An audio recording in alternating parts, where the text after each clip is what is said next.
پر افغان صرافانو د پیسو پر خدماتي مرکزونو نوي قیودات وضع شول. د طالبانو د حکومت مرکزی بانک په یوه تازه ګام کې پر صرافانو د پیسو پر خدماتي مرکزونو تازه قیودات لګولي دي.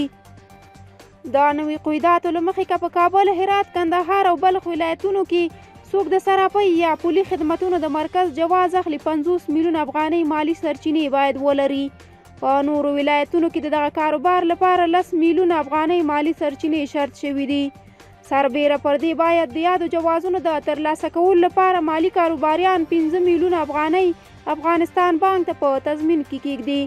ویل شوي چې یادې پیسې به افغانستان بانک د مالی جوازونو د لغوه کېدو د غوښتنلیک پر مهال بیرته مالی کاروباریانو ته ورکوي.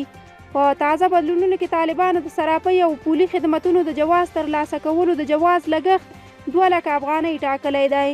افغان صرافانو د پولي خدمتونو شرکتونو تر اوسه تازه قیودات ته کوم غبرګون نه دی ښودلی.